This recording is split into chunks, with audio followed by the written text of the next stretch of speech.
This is your Barbados Today Evening News Update for Friday, June 19.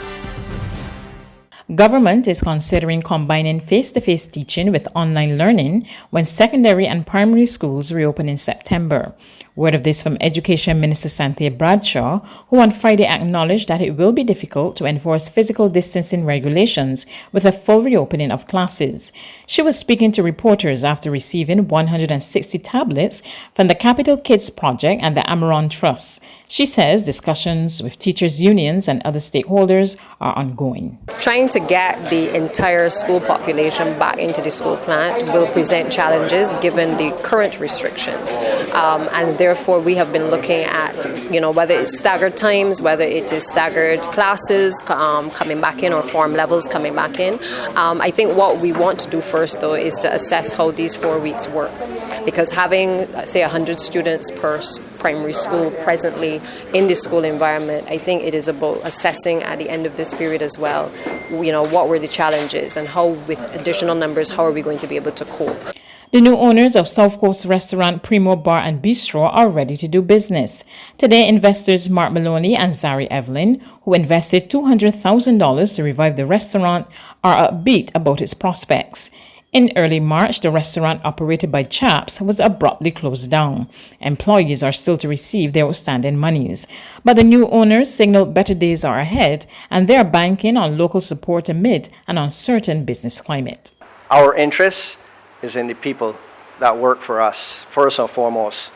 And once there is trust and there's respect and there is all of the right things and the good things that go into what we're going to do, it will be a success. So there will be no reason to consider not being in the business. And we've got into the business in uncertain times. So that in itself should speak to our commitment to want to make it a success. And if you can achieve in trying times, then when things get better, it will be even more of a success for everybody and more opportunity.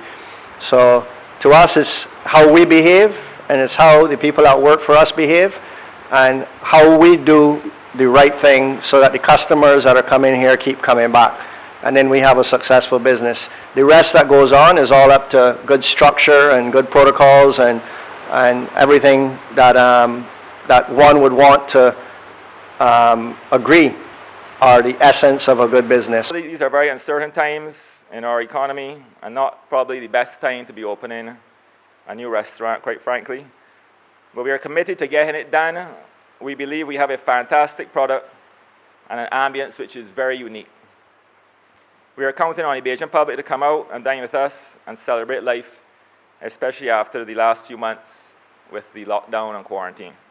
Employees, head chef Jason Gittins and Ron Peterkin are happy to be back to work, especially at Primo. All of us, were sent home in a very abrupt manner.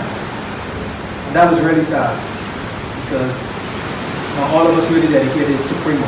We're really dedicated to Primo. And again, what was important to me is getting back Primo staff at Primo. So, again, I just want to say thanks to both Zari and Mark for allowing us to come back and do what we accustomed to doing and execute at a high level. I was very heartbroken when everything crumbled. In fact, years ago, and from being flat on the road, the weather is up from there. So thanks to Zari and Mark both, and I'm very dedicated to put 110, 150% in.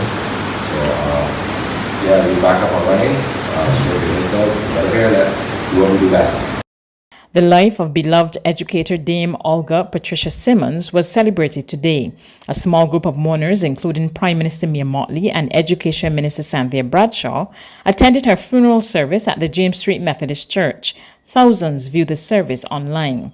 Bishop Reverend Derek Richards urged Barbadians to follow in the footsteps of the outstanding Barbadian and to live with a sense of urgency. The Caribbean Movement for Peace and Integration gets the green light to host a second protest tomorrow.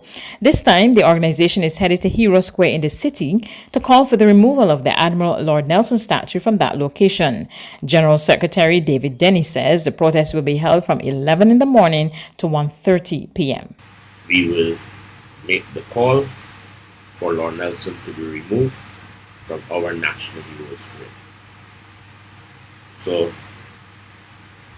comrades and friends, ladies and gentlemen, all of you are invited to our protest action next to Lord Nelson on Saturday, the 20th of June, 2020.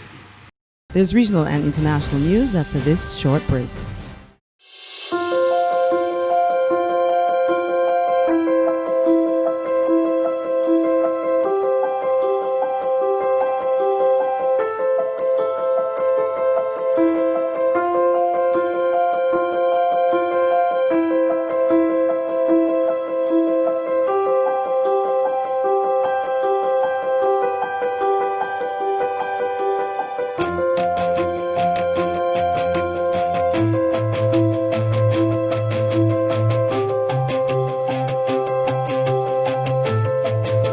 Barbados Today, news you can trust.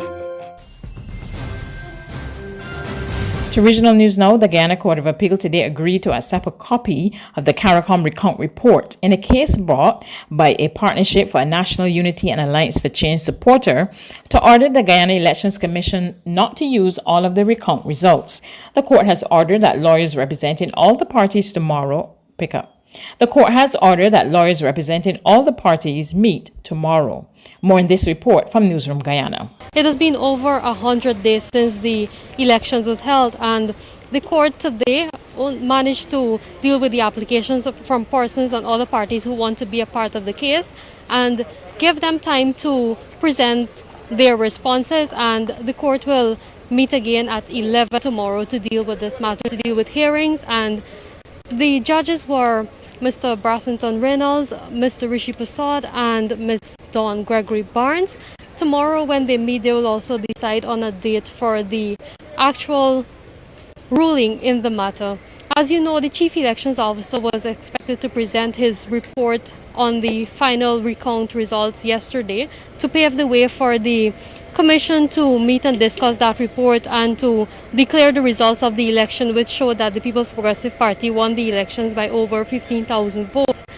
And when the time was approaching at 13 hours for the CEO to submit his report, he did not do so. Instead, the motion was filed, and he used that to say that he's not presenting his report, even though that was just a notice informing him that the proceedings were filed. On the international front, a policeman involved in the killing of 26-year-old African-American Breonna Taylor will be fired. She was shot as she slept when officers entered her flat on March 13 during a drugs investigation. Mayor Greg Fisker said Brett Hankinson, one of 3 officers involved, will lose his badge. The others have been placed on administrative leave. Officials in Louisville, Kentucky on Friday initiated the dismissal of one of the 3 police officers involved in the fatal shooting of Breonna Taylor, whose death, along with George Floyd's and other unarmed African Americans, have been the subject of worldwide protests against police brutality and racism. The Louisville Metro Police Department announced the news of Detective Brett Hankison's intended firing in a Twitter post, which included a letter from the chief of police to Hankison, saying that based on his review of an internal investigation, quote, "I find your conduct a shock to the conscience. I am alarmed and stunned you used deadly force in this fashion. Your actions have brought discredit upon yourself and the department." Breonna Taylor, a 26-year-old black emergency medical technician, was shot 8 times on March 13th after police officers entered her apartment with a no-knock warrant as part of a drug investigation. No drugs were found in her home. The police had been looking for someone else.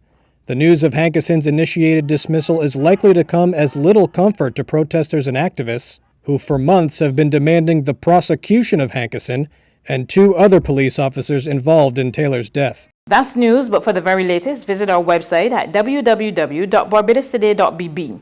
You can also subscribe to our e-paper, email updates, or like us on Facebook, and sign up for our breaking news alerts via WhatsApp. We're also on Izumi Media and bus terminals, as well as Screenplay at supermarkets and gas stations near you. You can also hear us on Mix 96.9 FM and Capital Media HD 99.3 FM.